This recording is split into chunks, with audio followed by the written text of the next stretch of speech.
You know I'll be your girl, Glasgow.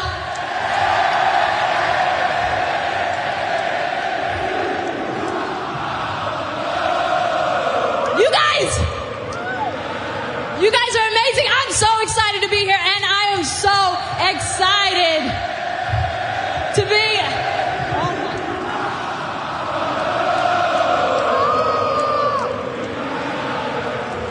I'm so excited to be here. I'm excited to be on Survivor Series that I've been watching.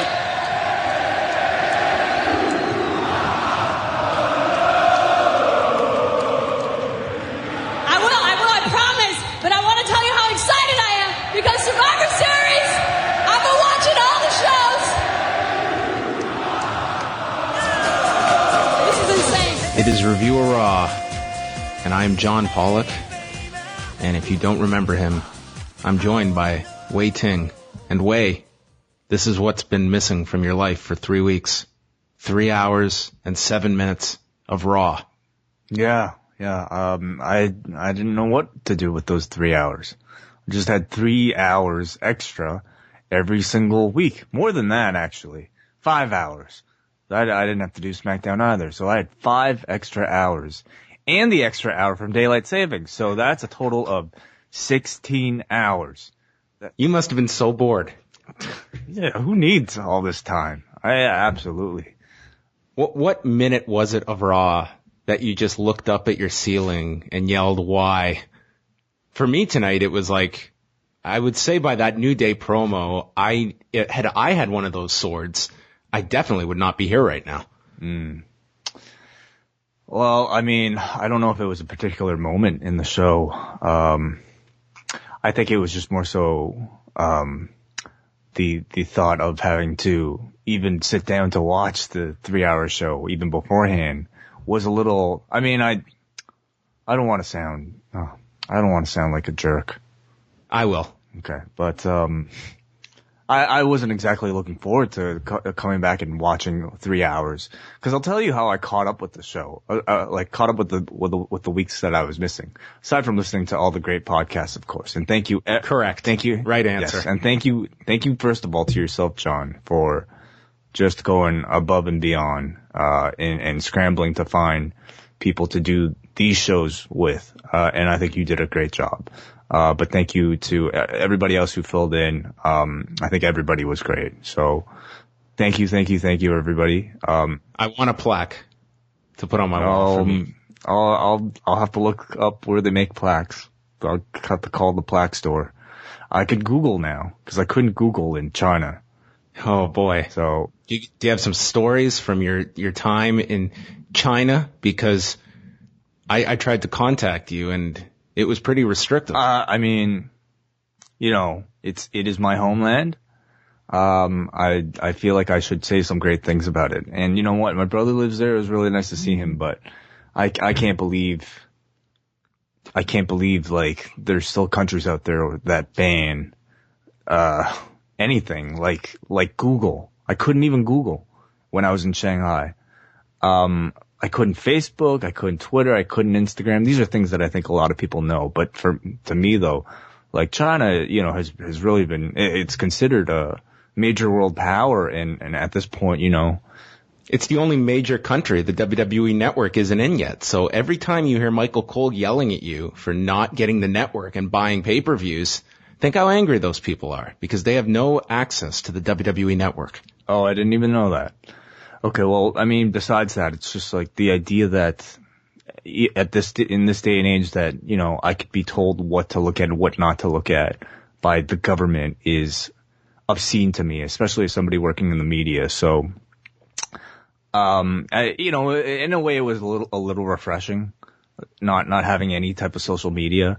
You know, they have their own social media there. They have like, I guess Bing. Yeah, it's just got a moderator from the government pretty much, in between you. Yeah, pretty much. They have like their own version of Twitter and WhatsApp. I don't even know. Whatever. Anyway, but yeah, I couldn't even Google, you know? I had to use Bing. And how did you settle arguments with anyone? I had to Bing it. I couldn't Google it. So I guess I didn't really get into arguments. But yeah, China was interesting. It was cool. I had been there many times in the past, but this time was just more to kind of hang out with my brother and, there's some incredible architecture there, I'll say. I got the chance to go up to, the second tallest building in the world, the Shanghai Tower, which was just, I believe, recently constructed. And, if you look, so I got to go up to the top of the Shanghai Tower, which was like 119 floors at the time. That's very Shanghai. Thank you. Yes, very good. But Shanghai is 5 minutes it took for me to annoy Wai. No. If you're keeping count. No, that was good. That was a good one. All right, so you went up this thing. Well, I went up this thing, but right next to the second tallest building in the world is the fifth tallest building in the world, which used to be probably the second tallest building in the world. Who the hell would go up that? Well, at this point, nobody.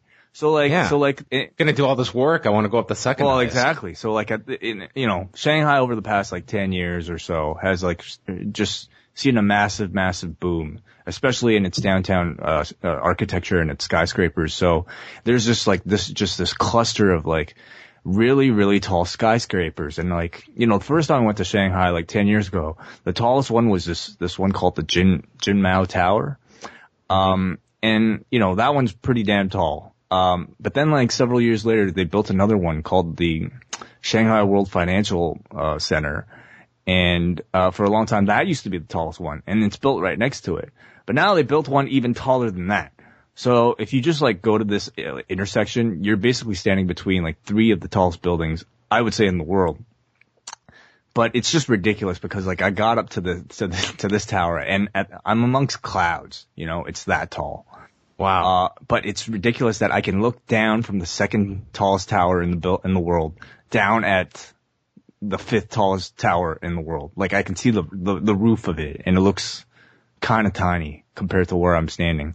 So, that was sort of a highlight of being in Shanghai, just seeing that incredible architecture. But, China is just like, it's kind of interesting that way where like you have really, really great, pretty areas, but then you have like just a huge discrepancy in, between rich and poor. Like they have like really incredible looking downtown, well-designed places. But then when you kind of go more into the local areas, I mean, there's still buildings without like bathrooms.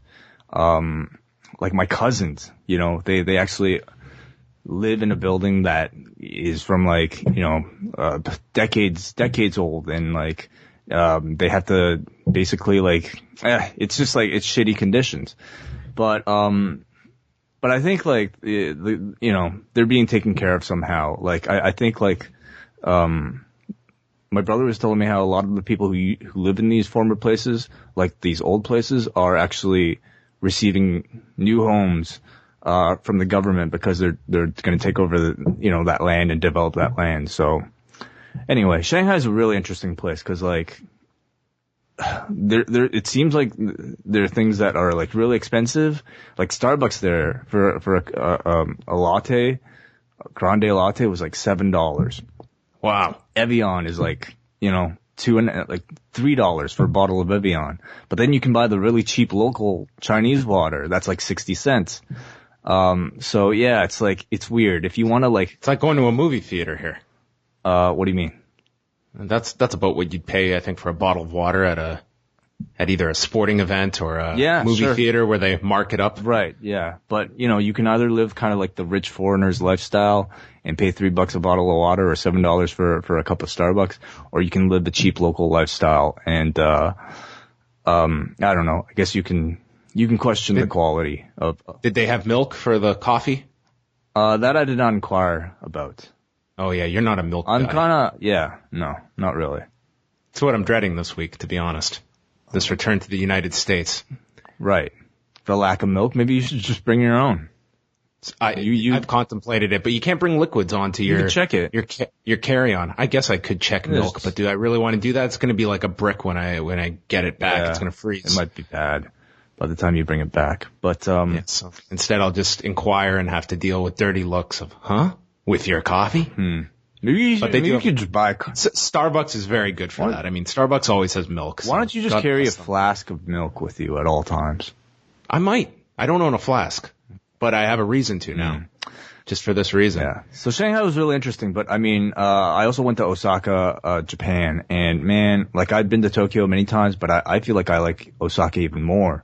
Osaka. You realize you just missed Power Struggle on the weekend. Yeah. I missed a lot of stuff, cause like Dragon Gate was doing a show, like in between the time that I was there, and I'd come to learn that like, Japan also has like, you know, a pretty vibrant indie scene, cause like I would see posters all around for like, Osaka Pro Wrestling and like things like that. Maybe it was called like Dotonbori Pro Wrestling or something. I don't know. WH would probably be able to tell you better. But there's a lot of wrestling in town. Oh yeah. I mean, especially in Tokyo. I mean, at Korakuen Hall, you can catch wrestling all over the place. Like it's constantly being run there. What was some highlights of Osaka? Because I know one Kyle O'Reilly was inquiring when you were stating that you were going to Osaka, and you informed him you would not be seeing any wrestling. No, unfortunately I was. So what did you do with your time there? I mean, well, you know, the food is incredible. I think Osaka is kind of known for a lot of their street food. The shopping's great. You know, I bought a ukulele. I bought a lot of clothes. A ukulele? Oh yeah. Hell yeah. You know, the shopping's great, and just like kind of the vibe is awesome, especially, cause I went during Halloween. So, I got to see like walking the streets, you know, if you think, you know, it felt like it was, Comic-Con, you know, just walking through the streets, cause a lot of these, costumes are very extravagant and very colorful. That was a really good time. So I didn't really get to do much wrestling related, unfortunately. But what a waste. But I did, well, first of all, I did stay in that capsule hotel. Oh, please give us the review of your morgue that you stayed in. The capsule hotel was like, you know, it was cool. It was my first time staying in a capsule hotel. My last night there. Sorry to cut you off, but for anyone out there, minus our listeners in China, you have to Google capsule hotel because you need to see what Wai is describing. Well, but go on, listen, Wai. I stayed in a pretty nice capsule hotel. I stayed in the top rated capsule hotel for a 4,800 yen, which was, you know, like about like 56 Canadian, like 50, you know, which is not a cheap capsule hotel.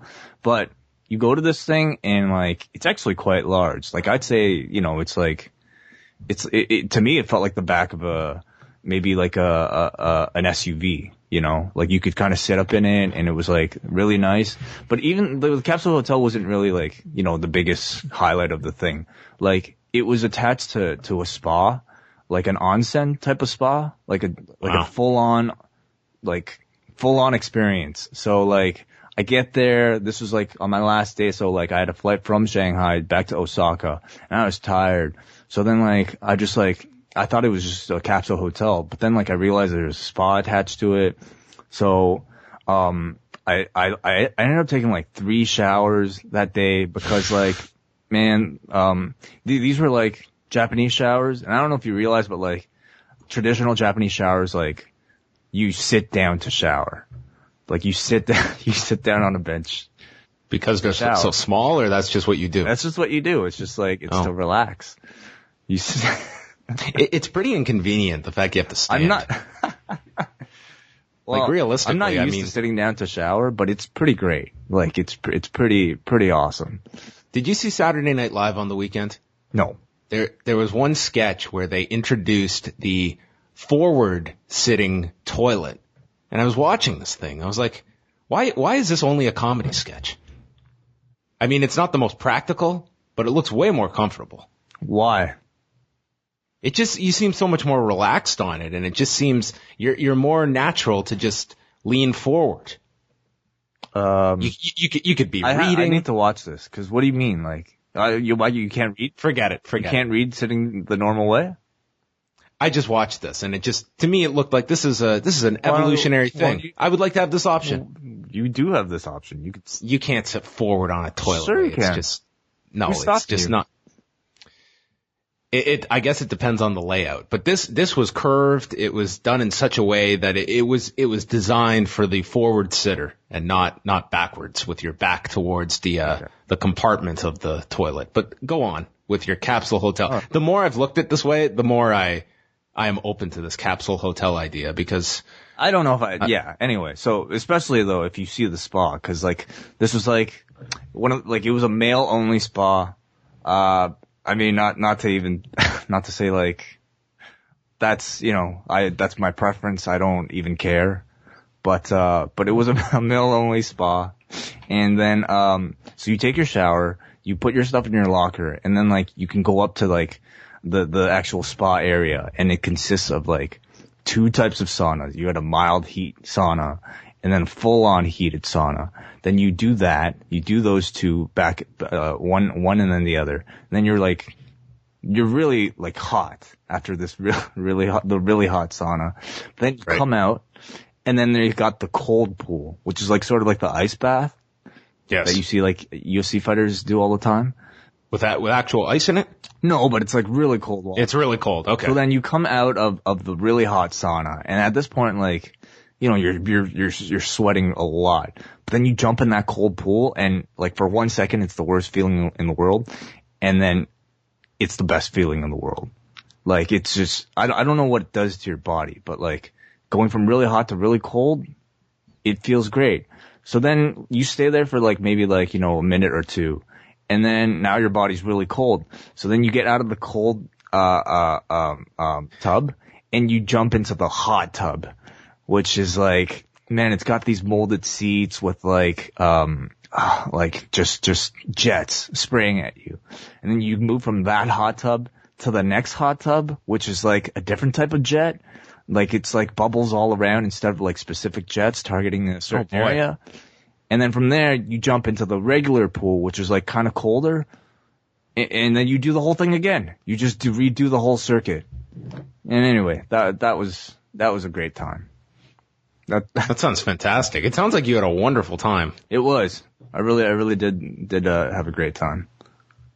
And you came home with some posters? That's right. Okay, sorry. So before I did all that on my last night, I didn't go to any wrestling shows, but however, I did find my very first pro wrestling themed bar in Osaka. Oh, wow. And the way the bars are laid out in at least in a city like Osaka, a lot of them are like kind of just tucked away in these small spaces, and what kind of reminds me of like just an office building, here in North America.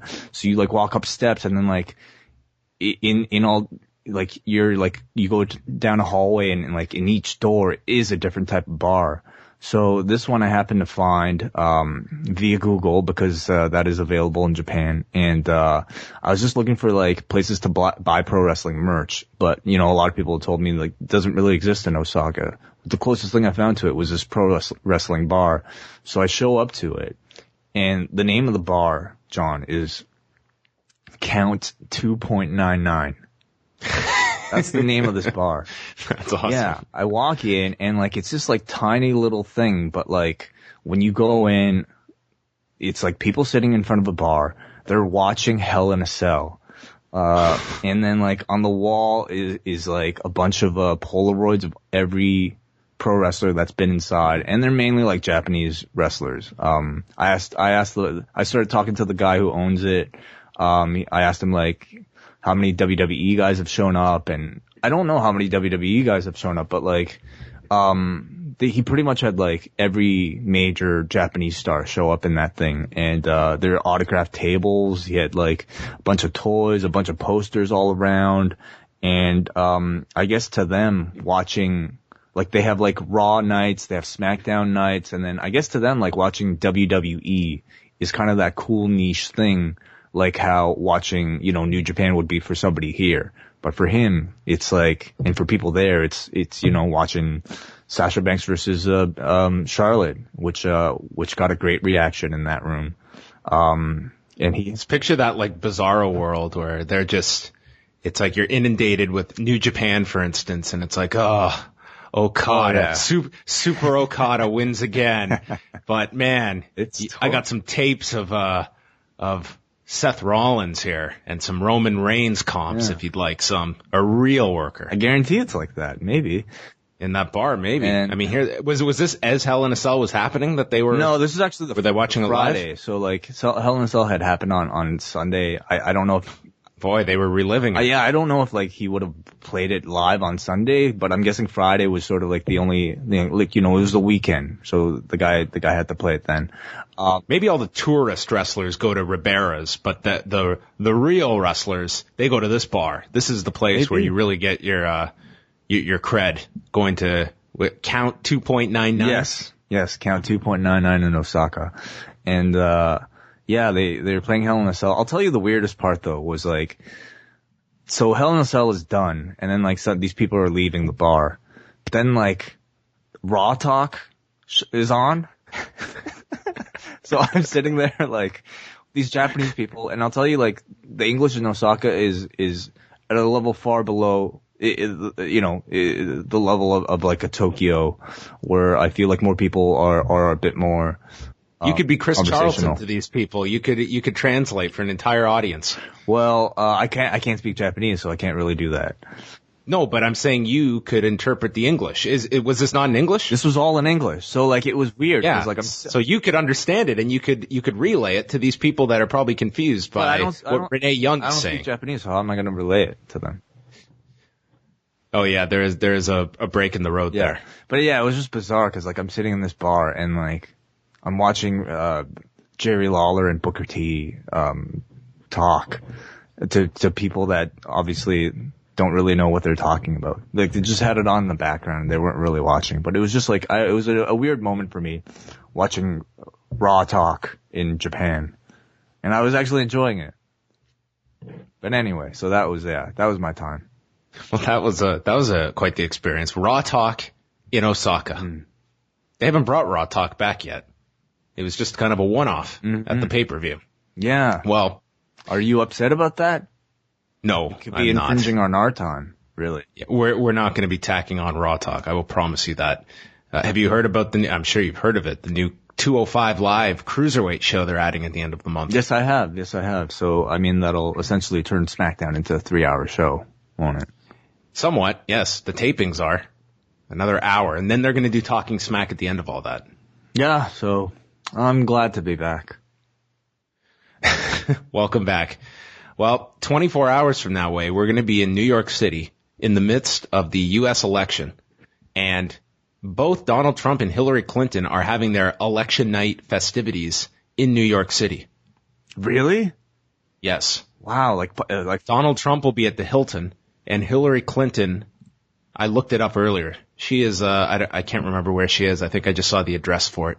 We can actually sign up if you want to go. I mean, I want to go to the Winners. Actually, no, maybe I want to go to Donald Trump's. Forget it. I just want to go to Donald Trump's. Trump's is going to be harder to get in. They've already cut off press credentials for Trump's. I was going to submit ours. Oh my God. Yeah, that'll be wild. I'm sure security will be ramped up for everything. It's crazy. Hillary Clinton's, I was reading just to sign up for it, and they say expect airport level security checks, bring as few items as possible, and pretty much the only thing you can bring in is a small camera. It's like, who the hell's walking around with a camera these days? I hope a phone would be considered a small camera. Maybe they'd confiscate your phone. Yeah, maybe. I'm expecting a tough time at the airport tomorrow, actually. Get your phone back and all your emails would be gone. Oh. Yeah, so do you have any thoughts on that? Any last thoughts aside from, of course, the edition of Rio America that just dropped yesterday? I'll say I'm pretty excited that you and I are going on originally you and I were going on Wednesday, and then it got moved to a day earlier. So I'm glad for the fact that you and I can head out tomorrow night. I hope you're going to want to go out and not just go to a spa in our hotel all night. No, if there's a spa, I mean, how can I want to be amongst the people. Yeah. Of course I do, I think we should go along like we're Americans too. Sure. Okay. How do we do that? How do we look American? You just say we're American. Oh. I don't think there's a disguise to it. Oh, okay. All right. Gotcha. Could have a lot of fun. I think it'll be awesome. Are you excited for UFC 205? Yes, of course. A pretty solid card on Saturday. I wonder if the UFC expected. I mean, do you think they booked this knowing that the election was? I mean, that probably had nothing to do with it. It was probably just the only free date, right? At MSG. That was it. I mean, Madison Square Garden on a Saturday night is tough to book. And when Lorenzo Fertitta talked about this, he said they booked the first available date, and he didn't even know that the date they booked is the anniversary of UFC 1, the way it turns out. Wow. Yeah, cool. They didn't even realize that. They just took up the first free date, so I don't think they were paying attention to, maybe they were aware the election was going to be that week, but I don't know if it really would play any kind of factor in them booking New York or not this week. But what a crazy week it's going to be in that city. Mm-hmm. Are you worried at all? About what? I think there's going to be any violence tomorrow. This has been a wild election, Way. Probably not even a question, the ugliest I've ever lived through. Yeah. And I'm not even American. I'm just watching from afar. Mm-hmm. But I'm so glad this will be over. Really? Because Yes. you don't find just great pleasure in seeing this? No, I don't. I think it's gone so far beyond that for me. Oh. It's frightening. Well, yeah, I don't know. I don't really care that much one way or the other.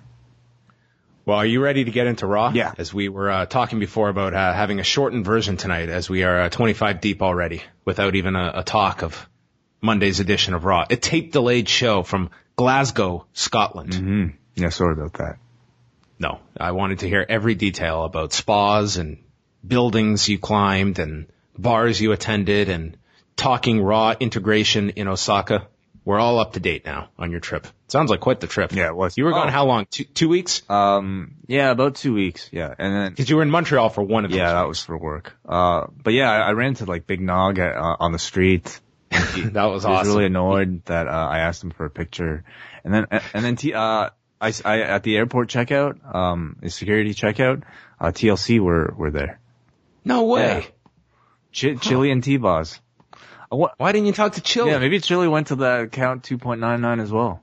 I'm sure she's been there. Yeah, I'm sure she's got a Polaroid up on the wall. Do they still perform? They were performing in Osaka the night before. Yeah. Huh.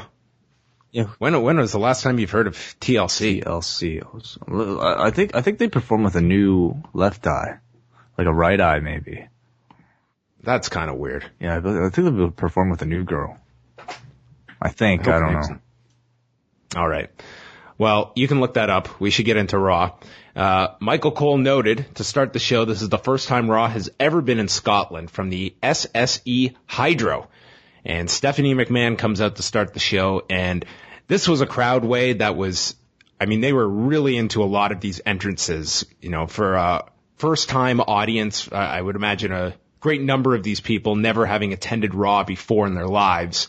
This was probably a really big deal to see this in person, and they reacted to a lot of these people. You got some superstar reactions. This did not hold for 3 hours, but especially that first hour. This crowd was pretty great, I thought. I thought so. They were great in the sense that they, like you said, reacted big to seeing a lot of these names for the first time. But I think, though, they also seemed to really admire kind of that post-WrestleMania crowd, that very European crowd, and I think they tried to live up to those expectations, maybe a little hard too. Stephanie notes that Mick Foley is unable to attend tonight. There were lots of boos for that, and then she panders to Glasgow and says that there was a war of words going on that has infiltrated homes, and it's red versus blue. Of course, she's talking about Raw versus SmackDown. Really, really great analogy to use when you're in Scotland. What do you mean? You think this crowd had any idea she was making a play off of the U.S. election? Oh, okay. So, yeah, I guess I didn't even. You're right. Yeah. This is very much a U.S. tailored promo, and I don't know what they necessarily were expecting here in Scotland to get the analogy directly. And she repeats that line for Survivor Series. Fantasy warfare come to life. That has officially just started to grate on me every time I hear it. I think this particular show showed me so much about things that might look really great on paper. Like when you're writing with a bunch of writers in a room or writing by yourself at a desk, this might sound really cool, but when you're performing it in front of a live crowd, things don't necessarily translate as well. She instantly elicited Goldberg chants when he was mentioned by Stephanie. And then she introduces Team Raw with Kevin Owens coming out to a huge reaction. Chris Jericho, another huge one. And they booed the hell out of Roman Reigns. And then Braun Strowman was out fourth. And then Stephanie introduces the fifth member, the mystery man. Who could it possibly be? Seth Rollins, who got a good reaction coming out as they teased who it would be with a dramatic wait for the entrance song to start. And Rollins says that after they win, nothing is finished between him and Owens or Sparkle Crotch. And the crowd started chanting Sparkle Crotch. And then we had a graphic of Team SmackDown, which was lightly booed. And Stephanie gave this big rallying speech stating to fight like your lives depend on it and your jobs depend on it, because they do. So are we to believe, Wai, that Stephanie is willing to fire her top 5 people if they lose this match that has essentially nothing on the line but bragging rights? That Stephanie is going to fire these 5? That's what she said. If they don't win? That's what she said. Well, not necessarily all 5 of them, but I think any underachievers she's threatening to fire. Well, if they lose, it means all 5 of them lose. I mean, that's... Yeah, I guess. She's not going to fire all 5 of them, though, even in storyline. What a stupid line this was. Well, I mean, I guess the thinking is, they needed a reason for the baby faces to want to go ahead with, fighting for Stephanie, essentially. And this was kind of the reason. This is the crux of my problem with this, is that I gave them the benefit of the doubt for weeks and weeks, saying we got lots of time till Survivor Series. They have time to put stakes in place. Yeah. And here we are with one episode to go for Raw. Nothing is on the line. And unless they set something up next week with the GMs on Raw, there's nothing that would have you invested in this. Why would you possibly care who wins this? Because you love wrestling. That doesn't attach itself to one brand winning over the other. It doesn't matter. Well, none of these Survivor Series matches matter.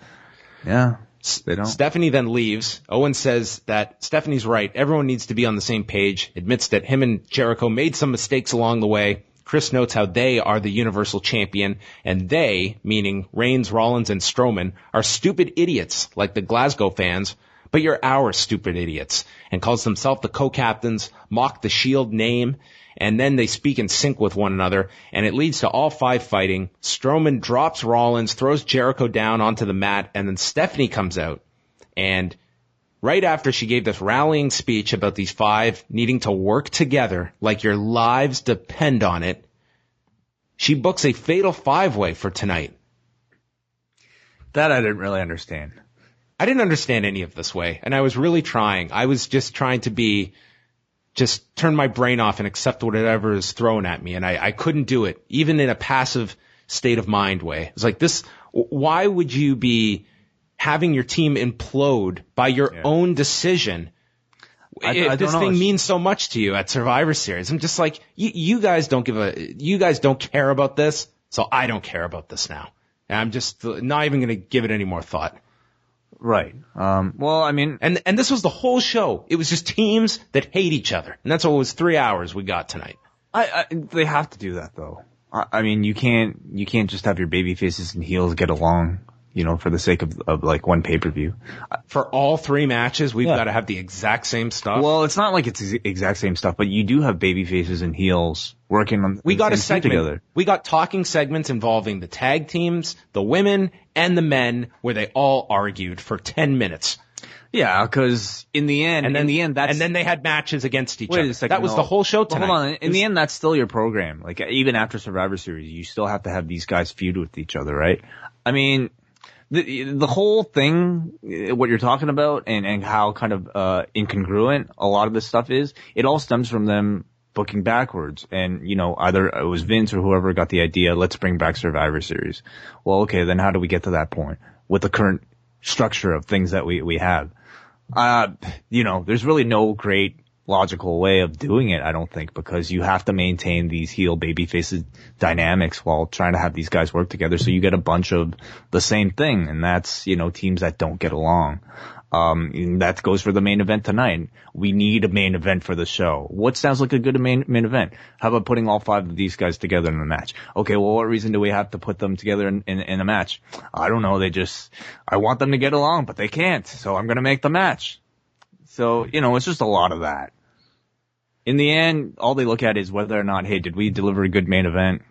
I think that's all they care about. Our first matchup featured Rich Swann and Sin Cara taking on Brian Kendrick and the debuting Noam Dar, who came out and got the reaction of all reactions. This was fantastic. You did. I would go so far as to say maybe the best thing on Raw. I was so glad that they chose this show to hold off on his debut, and he came out and he felt like a superstar here when JoJo announced his debut and even got pyro. I thought it was great. Totally. Completely agreed. And then we got the best line of the night from Michael Cole. And don't worry, if you love your cruiserweights exclusively here on Raw, they will stay right here, even when 205 Live gets underway in 2 weeks. Meaning Michael Cole really needs to check up on the definition of exclusive. So the exclusive cruiserweights will now be on Raw, NXT, and their own show. Yeah. Anyway. What he really means to say is that they won't be on SmackDown. That's all he wants. That's it. Yeah. That's it. That's the only place they don't show up on. So if you do show up on a SmackDown taping, you will see them.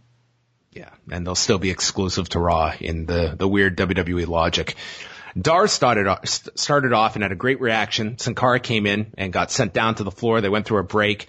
They mentioned how Dar has been influenced by Johnny Saint, Mark Rollerball Rocco, and Eddie Guerrero, who I feel is, Wai, you followed all of the Cruiserweight Classics. I think they listed Eddie Guerrero as the influence of just about every Cruiserweight in that tournament. I think that's just their Cruiserweight godfather is Eddie Guerrero. Yeah, I'd say for wrestlers in general of this generation. I think I actually made this exact point during one of the CWC interviews with Braden, and that's how Eddie has kind of become that, he's become Shawn, he's become Bret, he's become Hulk Hogan of this era for this generation of wrestlers who really, admire a great wrestler who's also great on the microphone and had personality. I feel like just as many people would probably list Chris Benoit as well, but of course, yeah, that's not, that's certainly not an inspiration at this point. Swann did his leaping Hurricane Rana to Kendrick off the turnbuckle, and then Sin Cara hit a swanton to the floor onto Noam Dar, and then Swann rolled up Kendrick, pinning the champion for the second time, and Rich Swann and Sin Cara got the victory. And afterwards, Kendrick got on the microphone blaming Dar for the loss. And the crowd was booing this and calls him a loser, says that he lost in the CWC because he has no talent and that Kendrick is the best cruiserweight in the world. And just like TJ Perkins, he always fails when it matters most. And it just built up to a easy spot for Dar to knock him down and make his comeback and hit this running enziguri and let the crowd leave happy. A stunning decision for somebody in their home country like this to give the people a reason to just be happy. I thought it was a good debut for Dar. The match, I thought it was a great debut. Yeah. I think the match was just kind of uninspired, and kind of there and didn't really stand out at all, like a lot of the cruiserweight matches have been. But he got a great reaction in his hometown. I feel like with a lot of the cruiserweights, it feels like we're kind of watching like indie wrestling booking in that, you have a bunch of generic guys, and if you go to like an indie show, you don't know any of the people. So the bookers kind of have to resort to like, tried and true kind of cheap heat tactics, like beating up the hometown dude to get a reaction. And, it's just kind of a different from, again, seeing what they were like on the CWC, where I thought there was such a deep level of professional wrestling storytelling with so many nuances. Here, it's like we're getting a simplified version of what these guys are capable of. We should also mention, this was notable with Sin Cara in this match because apparently on Sunday, there was an altercation on the bus involving Sin Cara and Chris Jericho. Really? Did you not hear about No, I this? didn't. I've been out of the loop. So, Well, the details were somewhat sketchy, but apparently, I don't know what Sin Cara was doing. He was, I guess, causing some annoyance on the bus, and then was eventually confronted by Jericho, and it led to, an altercation. And Jeez. Dave Meltzer noted that the crew on the bus tossed Sin Cara off the bus as a result of it. And apparently, Jericho bit his finger. oh my God. Seemed like quite the incident. Jeez, like Jericho and Sin Cara. Doesn't Sin Cara, like, wasn't he involved in something else? He was involved in something with Simon Gotch earlier Right. this year. Wow, what's up with those two? All right. Interesting. Afterwards, we previewed Goldberg and Lesnar, and Byron said that it's a match that we will be talking about for years. And we got the first of two videos for the match. This one that Michael Cole set up from Bill Goldberg's point of view. And I don't know why, but I was expecting us to like be in Goldberg's head or something, like him training, and we'd be watching from his point of view. But it was rather just him talking. Like a VR of Bill Goldberg's. I wanted like a Goldberg's point of view. Yes, that would be the definition of it. So we got Okay. Maybe you could wrestle wearing VR glasses and you can relive the match with Brock. We actually, in this video, we heard from Lesnar. So we were not really just hearing Goldberg's point of view. This was very much just a video preview of both of these guys. But nonetheless, there were WCW, WWE highlights, and says he's giving Lesnar the chance to even the score. And Lesnar advises Goldberg's family not to watch. And Goldberg says that pisses him off when they bring up my family, and says that each sees themselves in the other. They're two animals. And Goldberg says this is the furthest thing from fantasy. Ooh. This is not fantasy warfare come to life way. No. This is real life. It's not a video game. Yeah. I think they've been doing a great job of just pushing this as a dream match, and making it feel special by, having limited appearances from both men. And Goldberg's been doing some great promos. Yeah, he really is. And, all in co-promotion of the video game, which I think they've done a good job with as well. It's really interesting to me how they've chosen the storyline of using the WrestleMania 20 match as sort of the kind of the basis of this match, about how Goldberg got a win last time, and basically, completely like ignoring, the reality of what exactly that match was and how both guys were, booed out of the building at the time. Which is a match that people have been talking about for years. That's true. They delivered on Byron's prediction 12 years ago. But to see them like re-edit that match and make it seem like, oh wow, how the triumphant Goldberg got this win, like cutting Austin out basically, and cutting the double stunners out and all that. It's really interesting.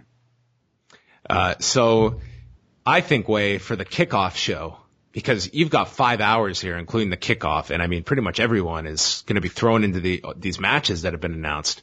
What if for the kickoff show we get the video game match between Goldberg and Lesnar, where they put it on the computer? Yeah, simulation mode. Yeah. The simulation mode. Okay. Between Goldberg and Lesnar, and find out who wins on the kickoff. I'm sure they could do that. I'm sure they should do that. Call up Bryce. Get it done. I guess on Up Up Down Down they've been doing like customized entrances, so they'll like do mashups with like, let's say like Rusev coming out to Lana's entrance, and that's a video. They'll just like put that up. Is he like wearing Lana's outfit? I don't think so. I don't think you could do that. But I think he just like kind of like everybody used to do that, right? When they played once Creative Wrestler was a thing. Did you ever do that? Like make dudes come out to like funny, like I would make like Undertaker come out to like Rikishi's entrance. You know what I mean? I don't think I ever had that ability on the N64 games to make. Well, I'm sure I did, but I didn't do that. Yeah. No, that would be the easy answer to your question. They should actually have Goldberg and Brock play the game against each other. I would seriously, if I did not have the network, I would pay for it to watch Brock Lesnar play a video game. I think that would be so awesome.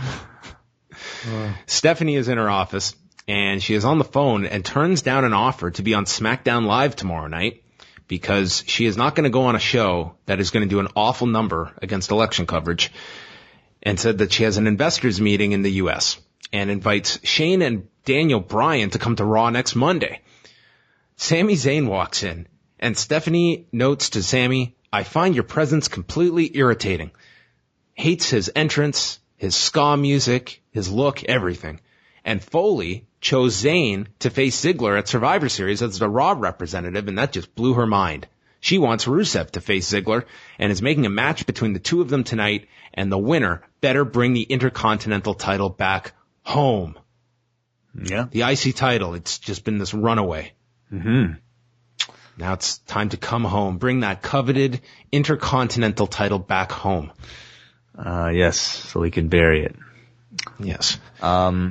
I think I find it interesting to see how talent portray, like act in a segment with Stephanie, because I feel like, especially somebody like a Sami Zayn, you're scripted in a segment with Stephanie McMahon. You basically have to figure out how you're going to defend yourself. You know, it's like being tossed into, you know, like a gunfight without any weapons. So this poor guy just had to sit there and nod at these accusations and being just run down. Yeah, and like I guess Zayn, like his method of trying to deal with this was just kind of like just smiling the whole time and being like, "All right, Steph, yeah, that sounds great. I'm gonna just leave right now." And I guess he managed to protect himself. Somewhat. I think it's maybe just a larger image that Sami Zayn has found himself. I mean, I just continually see him just lost here, but I mean, there was some direction with him later on in the show, so there is that. Enzo and Cass are out. Cass calls Team SmackDown soft, and then we got the other tag teams out. Anderson and Gallows, The Golden Truth, and then Cesaro and Sheamus. Sheamus praises Ireland and gets booed for this, insults the Scottish soccer team, says that he is the captain, and then Enzo lists things that Sheamus should be scared of, like the sun and dying alone. And Anderson then calls Sheamus a nerd and calls them Eurotrash, and Cesaro thinks it's a lame insult and says that he could have called Sheamus the Red Rooster. They started a shame chant. This went on and on. New Day comes out, dressed up like they were in Braveheart as these Scottish warriors with Scottish music. And Woods is playing the bagpipes that he has named Haggis. Did he say Haggis? Was it Haggis? I thought it was like... Was it? I thought it was an actual... whatever. He wasn't really playing the bagpipes. He was just kind of like singing, pretending to play. He noted how hard they were to play. He said he'd been practicing all day and they're very difficult.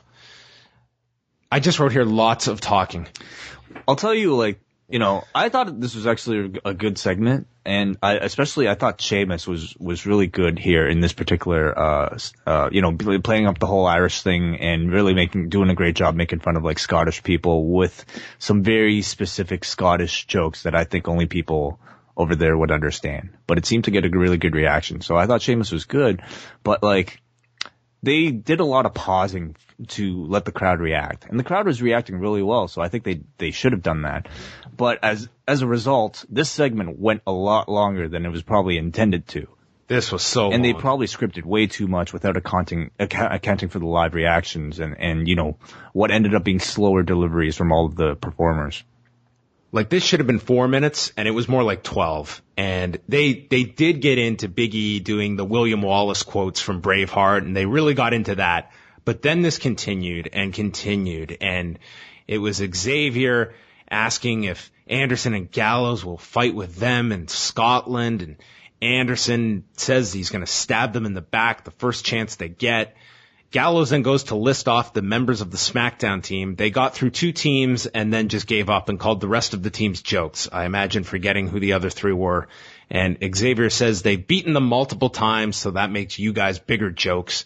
And we got a Team Raw Rocks chant going. I wrote here at the end that this segment was the length of Braveheart at the end. I just thought this went so damn long, and I was just dying here watching this. Yeah. I totally understand. I did think, though, there were good performances within it. So then we had a tag match with Big E and Kofi against Carl Anderson and Luke Gallows. And when Graves is comparing Demolition to New Day, Michael Cole handicaps the differentiation by stating that New Day knows how to entertain and have fun, which is what it's all about. Right. That's what we're really talking about here. How have Gallows and Anderson been over the past several weeks, kind of as this their new gimmick of hating on fun? It has not quite gotten into the next gear, is probably the nicest thing I can say. They are in the exact same spot as you probably remember when you left.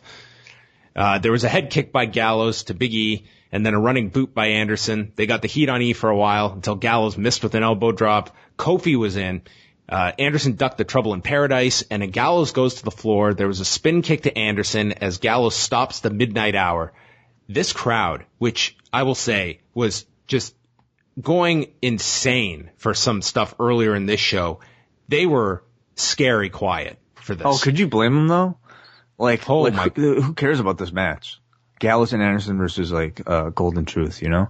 I was so tired by this point in the evening. I usually have a nap beforehand. I didn't get a chance to do that today. So I'm still a little jet lagged too.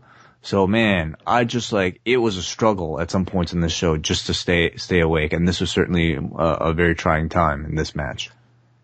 There was a spine buster to Kofi, and then Gallows and Anderson hit the crowd killer to Big E at 6:43. Complete silence here. Yeah, I mean, maybe in a different crowd they would have at least reacted a little bit more, but I don't really blame the crowd, man. This is just there's no point to watching this match. I gained nothing from investing my time into this. I thought this second hour was just death. We have the Golden Truth backstage, and Truth says that they need a vacation. And he has traded their spot on the Survivor Series team for a timeshare from the Shining Stars, and Goldust learns that it's a scam, and he's off to go try and fix this. Mm-hmm. I wrote my notes wrong. Who were in the last match? Gallows and Anderson and who? And Big E and Kofi. Oh, right, yes. So then Brock Lesnar's video is up next, and he asks why Goldberg issued himself a death sentence by requesting this match. And his reason for losing at WrestleMania 20, he didn't give two shits about pro wrestling at WrestleMania 20. He had other goals in mind and calls it foolish to pick a fight with him. And Heyman runs down superheroes that Brock has killed, from Rock to Undertaker, Cena, and Orton, and will show no fucking mercy, and the family should stay home. And next week, it's your favorite way, a face-to-face with Brock Lesnar and Bill Goldberg. Is it my favorite? Wow. They're going to look at each other. Yes. I thought Brock was great here, as he usually is in these. He's always great in these taped segments. I mean, obviously they've learned for a long time now that Brock is the most effective in this type of setting. And maybe that's also why he never speaks live in the arena typically. Did you see the segment from a few weeks ago that just died with Heyman and Lesnar? Yes, I did. I went back to watch that. Yes. Yeah, I mean, they're really trying hard to get these Goldberg chants over. And I mean, in most cases, they've been successful. It's just kind of that one night. I mean, in Minnesota, I guess they should have known better. But it seems like they're promoting Goldberg's run here, kind of like like an old timer, like a Dan Henderson or a Randy Couture making his comeback. Wanting to fight one last time, against the guy he beat in the past, much like Dan Henderson, taking on Michael Bisping. My God, it's exactly like yeah. And if Brock Lesnar is Michael Bisping. Yes, exactly. So I think, again, taking a lot of cues from MMA, obviously both being MMA fans, and, the build is very much kind of like an MMA build. It's been successful. Owens and Jericho are backstage outside of Braun's locker room, and they're going to try and get him onto their side because he could be of use to them in the future. And Braun is just sitting alone in this nicely lit room by himself, just pondering. How does Braun Strowman get his own dressing room? He's a big star now.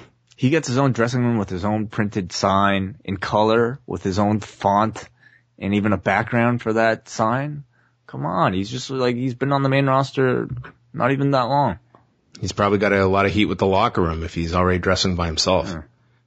Jericho wants to put him on the list, but Owens keeps stopping him, and he's complimenting Braun, says they can be a team of 3, and he says, I'm on Team Braun, and Jericho jots down his name on the list. Yeah. Yeah, I thought, their handling of Braun Strowman on this episode was actually really good. I think I'm still not really clear if he's supposed to be a babyface or a heel, like especially in a segment like this. But nonetheless, like I think they're crafting the monster pretty well. I think they're just kind of experimenting with him right now and seeing, like, this was a night where he was certainly given a lot of spots to shine as a babyface. And, I mean, they may have the plan of just keeping this guy a heel, but this might be, hey, let's see if the crowd takes to him.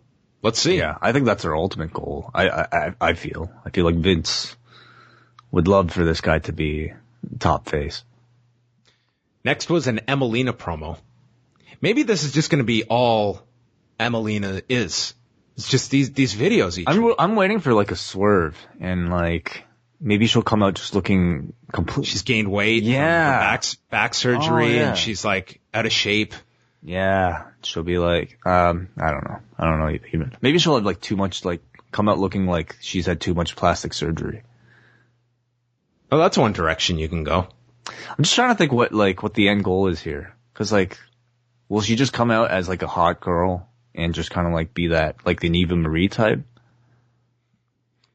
That's kind of the direction you seem. But these are so her. like kind of like blatant that you have to expect some type of swerve, right? Maybe she's going to do I don't know. She could come out as a man. As a man? Yeah. Okay. Or maybe it'll. I don't know. Maybe it'll. Stephanie did say that their creative team is. Didn't you remember she did that interview a while back talking about like transgendered characters? No, I don't remember that. Well, we'll Google. I don't know how that would work. Yeah, I don't know how that would work with her. Maybe they'd have a guy play her. A guy play Emma. Zack Ryder could play her. Well, then who's Emma gonna play? Zack Ryder. Okay, so it's like cosplay. Yeah. Raw versus SmackDown, fantasy warfare come to life. Just so it should just be a gender swapped edition of Raw and SmackDown. Maybe they could do face swap with Zack and Emma. Oh, interesting. Yeah. You need like glasses to watch their matches or something. It's very late. Sorry everyone. And this show sucked. Yeah. Golden Truth against the Shining Stars. This is why I was avoiding getting to this match. They got the advantage on R-Truth for about an hour. And then eventually Goldust came in. He tore up the timeshare brochure. Truth then took Epico to the floor and Primo rolled up Goldust using the rope for leverage. 5 minutes and 18 seconds this went. And the Shining Stars are now on the Survivor Series team for Raw. Yeah, I'd say this was the toughest match to stay awake for throughout the entire show. Like I've been up for a long time and I was like eating my dinner as I was watching Raw. So like it was just such a sad scene I could imagine of me trying to like scoop rice into my mouth while staying awake, trying to watch this shit and taking notes at the same time. Cause just a really boring match. And you could tell like the crowd is totally dying and it took Goldust to notice it and come in. He came in with great fire and finally got this crowd going by the end. And, credit the 47-year-old to come in and move the fastest of everybody in the match. Stephanie McMahon at the Beyond Sport United event. When it makes sense, absolutely we will integrate LGBT characters into our programming. Right, okay, cool. We continue on. Michael Cole is in the ring. Oh, Shane and Daniel Bryan will be on Raw next week in Buffalo. Michael Cole explains to us the Survivor Series elimination matches and how they work and different numbered advantages that we could have. It could be 5 on one way. Mm-hmm. Yeah. Yep. I know that. Just like it's always been. Well, Charlotte, you know what? This was actually, I thought, important because I don't think they've treated the Survivor Series match with this much importance in years. So you have a whole generation of people who probably never seen a proper Survivor Series show, like featuring main eventers in Survivor Series matches is what I mean. So I think him just even coming out there talking about it makes you feel like the concept is important and that, the match itself and the pay-per-view itself is a bit more important. Charlotte is out first. and then Nia comes out and says she does not work for Charlotte. Then we have the third member of the team, Alicia Fox.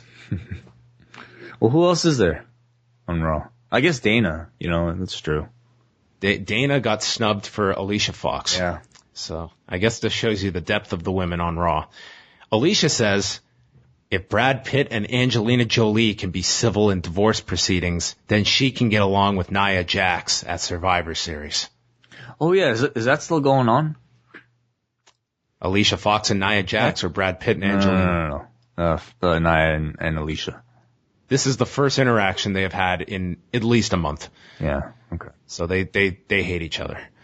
Next out is Bayley. And this crowd came to see Bayley, and more importantly, to sing for her. And she comes out, and Charlotte is covering her ears as the crowd is singing their song for Bayley, which was all over the TakeOver show last year in England, and they were not going to stop. It's everywhere, actually, even on shows that Bayley is not on. Yeah, I mean, this was popularized by the UK crowd last year, but yeah, it's taken off for her. But this was an incredible reaction, and I got all these tweets from people stating how the crowd hijacked the show. I was like, my God, they made this segment, and they made Bayley feel like this incredible star. I'm really glad. I mean, this was a taped show, and like before even Raw even started, like we were getting sent videos of like the crowd just doing this throughout the whole segment, and I think some people speculating, are they going to cut this part of the show out? I'm really glad they didn't, because they would have been out of their minds. Yeah. This made Bayley feel so huge. Oh my God. And yeah. I loved it. I thought it was great. It made for the most interesting, most organic and real part of the show up until this point. It felt like it was, very reminiscent of that Daniel Bryan moment where he's, in the ring, and the crowd is basically hijacked the show, chanting for him when he wasn't even supposed to be a big part of the segment. Bayley, actually wanted them to stop so she could cut her promo. You could tell she was definitely thrown by this. Charlotte then tries to introduce the fifth member and keeps getting shut down by the crowd singing. Finally brings out Dana Brooke. And then Michael Cole says, we all know Dana is not the fifth member. And that leads to Sasha coming out. And Sasha says that Charlotte needs the boss on her team. Charlotte then says that Banks' swagger is phonier than Lindsay Lohan's latest accent. And this led to a 6-woman tag, but certainly, and the crowd singing would bleed into the match. Sasha coming out last was a bit of a tough spot for her because, Bayley in this segment was clearly the most over babyface, but Sasha was kind of being positioned as the top one. But I thought Sasha did a great job, first of all, acknowledging the singing for Bayley and essentially shutting it down that way by basically she was trying to deliver her lines too, and then she was kind of caught up until she kind of sang along with the crowd, hugged Bayley, and then that's when the crowd was satisfied and they stopped.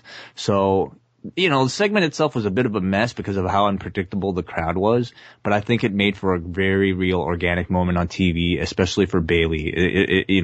I'm sure it was very memorable for her and all of her fans. And I think all in all, probably a really good experience for these girls, having to, deal with a live crowd like this on TV. So the match begins. It's Charlotte, Nia, and Dana against Bayley, Sasha, and Alicia Fox. And Banks has the kinesio tape on her shoulder, her left shoulder, and down her back. They have the advantage on Sasha after Jax drops her as Banks runs into her off the ropes. They went through a commercial break, and then Bayley eventually got the hot tag, hit a sliding D to Charlotte, and then a cutter in the ropes. And then Dana comes in, and she just awkwardly throws Bayley into the corner. So as Bayley is down on the ground underneath the bottom rope, Jax splashes Alicia into the corner while before that, Alicia goes to throw Dana to the floor. And as Dana is going through the ropes, she stumbles and lands on top of Bayley's face. Yeah. I think Dana had this warrant out for Bayley's death in this match, and somehow Bayley survived Dana Brooke. The referee was checking on her. She just landed on her so badly. Yeah. It's my God, it's just so just stumbling all over the place here. I really was not impressed with the match, really. No, this was not good. Yeah, not really impressed with any of the girls tonight. Sasha got sent to the floor by Charlotte, and then Charlotte turned around and got hit with the Bayley to belly for the finish, and Bayley got the pin, which was the right person to get the fall here for the crowd. Yeah, great reaction for the finish. Charlie Caruso interviewed Seth Rollins. He says not many people like him around here. He's been promised future opportunities if he joined Team Raw. And then Braun walks up and says that Seth may not have a future after tonight. He's never liked Rollins and will snap him like a twig, as Jimmy Jacobs was writing away in the background for this segment. Oh, was he? Interesting. Yes. See, I mean, I thought Braun here came across like a bigger babyface than Seth Rollins. I think with Seth, I mean, I don't know what they're really trying for. I guess they're trying to play him like the lone wolf character, in a segment like this, basically. But in here, he's also saying he basically was, he had a deal made with Stephanie. He's working essentially with Stephanie, the guy the woman whose husband, betrayed him, by saying that Stephanie promised him a title shot. And the woman who Seth has repeatedly warned Mick Foley not to trust. Yeah, so he's now trusting. Rollins, I think on this episode came across quite unlikable. So I'm not really with kind of what they're trying with him. But on the plus side, I think they did a very good job with Braun in a segment like this. I think with Seth, it's not even so much that they give you a reason to dislike him. They've given you no reason to root for this guy. There's no vested interest you have in him as a fan of why you're rooting for this guy, why you want to see him succeed. Right. They've given you nothing. Well, I mean, yeah. It was all there, though. Like the guy coming back from injury. It was to mess that up to that degree. It was so short-sighted. Even the Triple H turn. I thought that was great too, and that's all you really needed. Pissed off Seth Rollins coming back because he's been wrong, but his character has not really adapted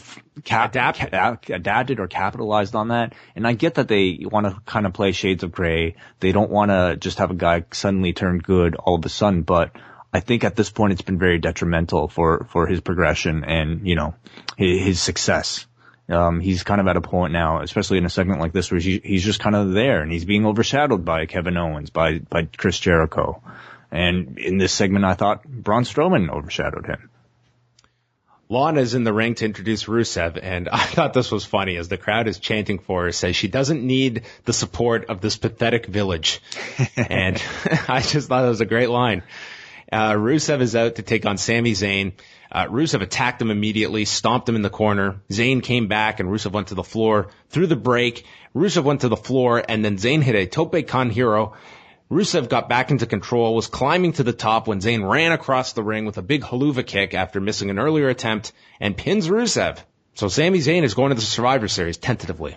The win certainly surprised me. I didn't think Zayn would be getting a win here, and I think it was a shock to a lot of people watching it. At least it seemed in the audience. But this was also a match where I don't think they were that loud, and maybe that says something about maybe just the energy level of the crowd, or maybe it says something about the way they've been booking Sami Zayn, because I don't think he's been all that successful of a babyface either.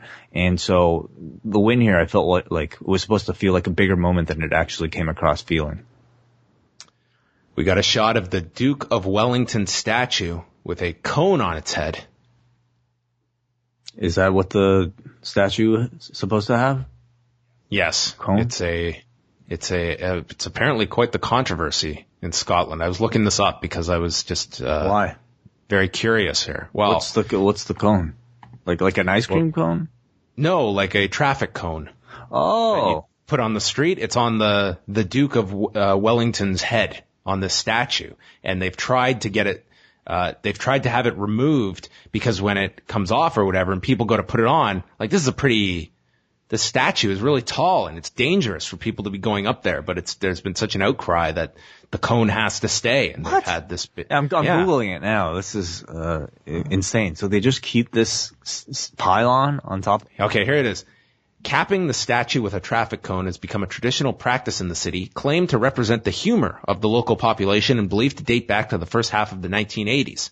The statue is a Category A listed monument, and due to minor damage and the potential for injury that the placing of cones involves, the practice has been discouraged by Glasgow City Council and Strathclyde Police. And there's a whole section here on the challenge to coning the Duke of Wellington. So you're saying, like, because it poses such a risk for the damage on the statue, they just decide to leave the pylon on so it doesn't encourage other people to do it? Yeah, that's what it sounds like. That apparently when it gets removed or falls off, I mean, it doesn't, I don't know how secure it is. Like if it rains, like, or if it's windy, maybe it falls off and then someone climbs up. I mean, it is a really large statue. So you fall off that, you could certainly injure yourself. So I missed it on Raw tonight, but you're saying they shot like a scenic outside of the pylon on the statue? Yeah, and Michael Cole noted that there's a story behind the cone, and I was already, this was like the second most interesting thing on Raw. That really is fascinating. I mean, I think that's a great story, and they should just, I guess, leave a pylon there permanently, or you know what, do a ceremonial pyloning of the Duke of Wellington, like in a safe way. There was a Facebook campaign called Keep the Cone that accumulated more than 72,000 likes within 24 hours, started by Scottish musician Raymond Hackland. Oh, him, yes, of course. Yes. And there was a petition. So there you go. Oh, that's fascinating. Maybe a Scottish listener can give us some background. Yeah. On the cone. Maybe Noam Dar should just come out wearing a cone every week. Yeah, that'd be a great idea. I don't know how over he's going to be next week. Okay? Like in Texas or wherever. Okay, well, it's hard to know, but it's like, let's give credit where it's due. They couldn't have had him positioned better tonight than in Scotland, and at least if you were watching at home, he felt like a superstar on night one. Yes. Kevin Owens, Roman Reigns, Seth Rollins, Chris Jericho, and Braun Strowman in a fatal 5-way main event. I don't know if I would have predicted this a year ago. Braun Strowman in a Raw main event. Owens and Jericho went after Rollins on the floor, and that left Reigns and Strowman alone in the ring, and the audience certainly picked the babyface. With these two options, they went with Braun Strowman. And they went through a break early, and when Braun delivered that reverse chokeslam to Reigns, that crowd erupted. And they all ganged up on Strowman, and he did the big man spot, sending all four flying off of him. I really feel he is going to get the Superman spot in the Rumble, just killing guys and eliminating them. Oh, for sure. Strowman gets sent to the floor by a Superman punch, lots of boos for that. Reigns and Rollins are then left into the ring together. Reigns hits another Superman punch to Strowman, and Rollins followed up with a suicide dive, continually teasing the reunion of Roman and Seth. And then they attack him on the floor. Rollins and Reigns tease doing the double team powerbomb through a table, but they get stopped by Owens and Jericho. Owens tore up an I Love Roman poster. And then Owens and Jericho sent Reigns into the steps, and Owens, doing the Roman pose, then ran at him, hitting a cannonball into the barricade. Then Rollins powerbombed Jericho through a table on the floor with Braun on top of it. We go back into the ring. Rollins went for a pedigree to Jericho. Then Owens superkicked Rollins, who went to the floor. Reigns then came across and hit Owens with a Superman punch, and Reigns hit him at such a speed that Reigns' own momentum took himself to the floor as Owens fell on top of the down Jericho, who was still out from the pedigree, and Owens got the pinfall on Jericho by mistake. I love the finish. I thought it was clever. I thought the finish was brilliant, right? Roman flying to the floor was a little convoluted. Oh, well, come on, it needs to be done. I thought it looked good. He took himself out of this from the Superman punch. Superman punched him so hard, he flew out of the ring. You needed a reason for him not to break up the pinfall, right? I just say, I think it was clever in that it achieved a lot. It furthered the Jericho-Owens feud, obviously, rivalry, and, managed to, I thought the match managed to make Braun Strowman look like a great monster. I thought this whole episode did a great job of making him seem like a serious threat to all of your other guys by having, Roman, having Seth, having Kevin Owens sell for him. I thought he ended up looking great on this show. The Rollins Reigns stuff teaming up. I think with the two of them and Ambrose in that match, you're gonna see probably really cool Shield moment at some point. And so I thought the rest of the match was pretty decent, but I really liked that finish. I think that with Owens and Jericho, I feel that the next progression for this, I think you should be able to tease something bigger than this at Survivor Series. There has to be something where Owens leads to Jericho getting eliminated somehow. Yeah. And you think you're going to get the split, and they still reconcile. And they reconcile much like Owen and Brett when they were teasing the split, and then they came together and they were going to go after the tag titles. So you go after in December, the day before the New Day ties the demolition record. It's a Monday, and it's Owens and Jericho as a united front, and that's where you get the breakup, where Owens finally turns on Jericho. And then you do the match at the Rumble? Hold it for the Rumble. Okay, yeah, I'd be down for that. Ideally, you could do that even at Roadblock, the breakup, but I think with that demolition thing being, I'm pretty sure it's December 13th is when they tie. You don't think the day before is a Monday. You don't think they're trying to say that though for like Sheamus and Cesaro or another team?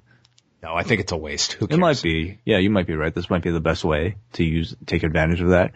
But nonetheless, it seems like they this Jericho Owens thing has seemed to catch fire, and they probably are dragging this a lot longer than they probably intended to initially. I mean, do you think the Rumble is a good time to do that match?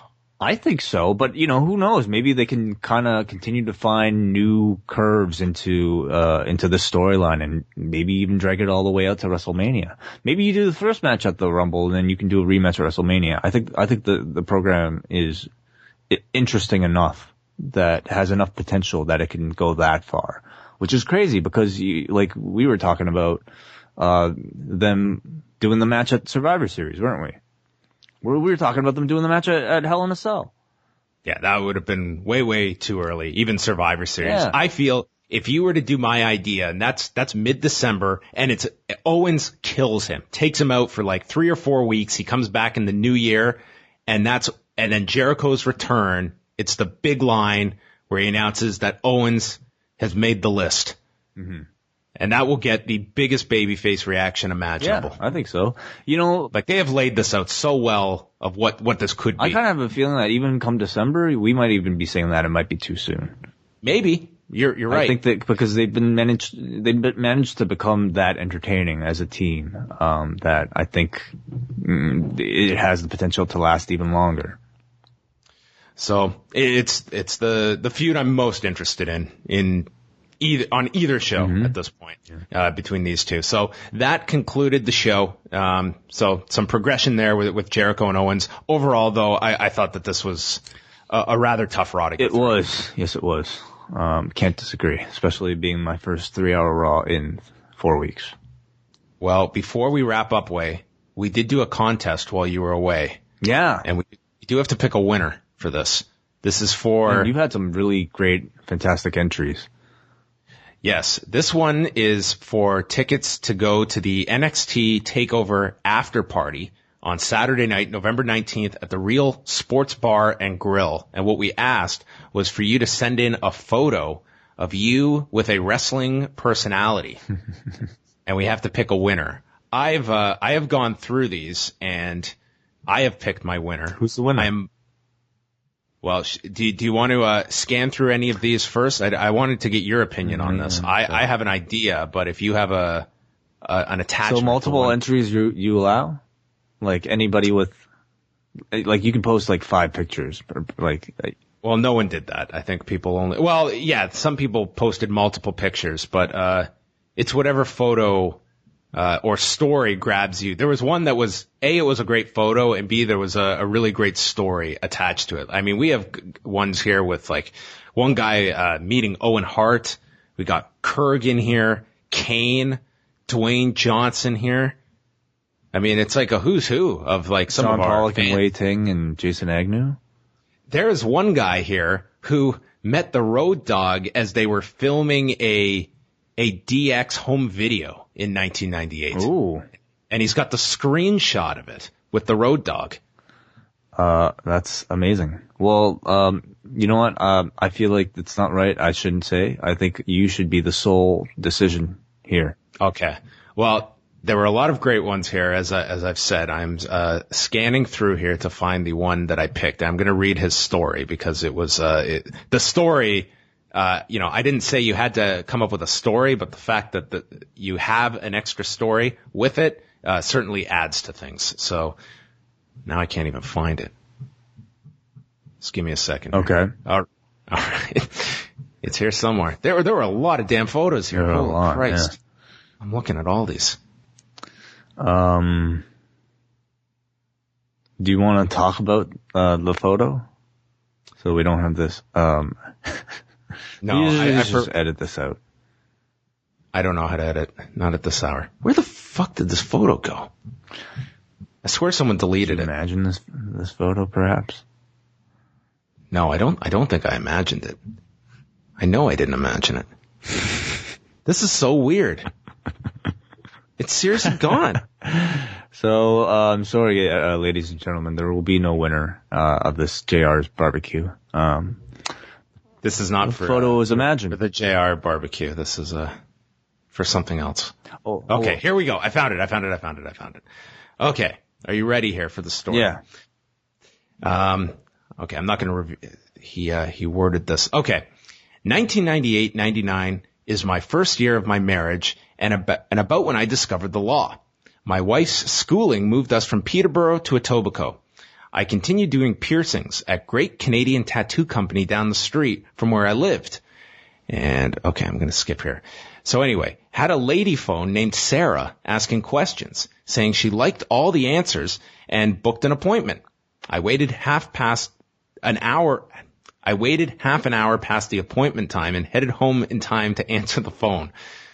Okay, this is the winner? Oh my God. Okay, so what he's saying is this woman named Sarah booked an appointment, and then he got the call to come to this tattoo company, the Great Canadian Tattoo Company, and he gets down to the store, and the person that is there to get work done is Mark Calloway, and says he chuckled, and we talked about him wanting to get his eyebrow done. During the procedure, we talked about Yokozuna, his shoes, and maybe an upcoming surgery. I did phone my wife and asked her to run with the camera and take a picture. I'm on a small step stool. So anyway, I thought that was that is cool. And this was obviously a time before cell phones because he had to ask his wife to come over with the camera. Yes. Oh my God. So congratulations to Gregory. You are the winner of 2 passes to the NXT TakeOver after party on November the 19th at the Real Sports Bar and Grill. I thought this was the best story. There were some really good stories here. There's one below it with a guy meeting Owen Hart. Some here with New Japan guys. Lots of very so cool. You can go up on the message board and check that one out. And the final thing, Wai. Yeah. Last story. This is one that has quite the callback to it. On Friday, I got the chance to interview Bobby Roode. And I knew one question I had to ask him. When I think Bobby Roode, you've got to think of one man, another Canadian legend, Tracy Kelusky. Oh, yes. As I learned, the now retired lacrosse player. Oh, man. When I brought up this man's name, Bobby Roode got so excited. I mean, the smile on his face. It was so genuine, and he was like just amazed. I don't know how you remember that, because I barely remember that storyline from TNA. It was when Bobby Roode had turned, and they did those vignettes at his house where Bobby had like gotten upset, and now Tracy was talking about Bobby neglecting his kids, and he's changed, and he's no longer the guy he knew all his life. And Tracy Kelusky, I thought, was just so awesome as this lacrosse player who is just fantastic. And to this day, I remember. I guarantee you're probably the only person in an interview to ever ask him about Tracy Kelusky. So anyway, I got the update. He's now retired, and he's coaching now down in Connecticut. So he won't be at TakeOver because he was originally from Peterborough. But then tonight during Raw, it all came full circle. Okay. Tracy Kelusky now following me on Twitter. What? So What? good night, everyone. I'm retired. You know what, John? That's glorious. It really was. I don't get too amazed when someone follows me, but when I saw Tracy Kelusky now following me, I was like, what more could I possibly ask? So where can people see this full interview, which is an extended version of what you played on the Law? Yes, because the Tracy Kelusky portion did not air on the Law. So you can go up now to either liveaudiowrestling.com or youtube.com/liveaudiowrestling and watch the entire video interview with myself and Tracy Kelusky's best friend, Bobby Roode. See, I didn't realize you did this in person. I didn't realize he was actually in studio. Oh, yes. Yes, he was in there. And then after the interview, he's coming out and he just wants to chat about lacrosse with me. He's like, are you a big lacrosse fan? And I was telling him that like when I worked as a radio operator at AM 640, the games I had to operate were the Toronto Rock games. And I actually did become a bit of a lacrosse fan just because I was having to operate all the games and stuff. But I mean, it was clearly the highlight for him was Tracy Kelusky and chatting lacrosse. That's amazing. So, any other stories of your interaction with Bobby Roode? No, that was about it. I mean, it was really cool. It came together very quick, just the day before, and he was in town and came by the Fight Network and we did the interview. But that was about it. All right, cool. So you can go check that out. We also have part 1 of our interview with Chris Jericho up on the Law from Sunday night, so you can check that out. And we are not going to have review of SmackDown this week. We can just not fit that into our schedule. And with the election in New York, I am not watching SmackDown. Are they doing another Review America at the end? I believe they're going to do one next week after the election. Okay, cool. Yes, they will be back with one more. So that is going to be happening. So you can go to liveaudiowrestling.com, catch all of our shows. And Braden has some Smash Wrestling tickets to give away on What's Next this week. They had their anniversary shows this weekend, including Sunday in Etobicoke. I just learned of an update from Smash Wrestling. Mark Haskins is taking a break from wrestling, apparently. They're champion in progress, so he had to drop the belt. So I believe they're holding a tournament. Yes, they are. So there will be a new champion crowned this weekend for Smash. So you can check that out. And before I forget, because we won't have a chance to promote this, Friday, Review Away comes out. It's a review of all 3 nights of the Battle of Los Angeles from this past September from PWG. 3 reviewers will be joining me to review 1 per night. And you're not going to reveal? We can let people just anticipate. Okay. One is known. One of them is Todd Martin, so he will be joining us, and then 2 others as well. All right. Cool. So leave people with some intrigue, some surprise. That is going to wrap it up. We did not have time for feedback tonight, even though we did a show that's longer than most shows anyway. So that will wrap it up. We are now off to New York for UFC week, and we will chat with you later on. And don't worry, if you love your cruiserweights here exclusively on Monday Night Raw, they will stay right here, even when 205 Live gets underway in 3 weeks.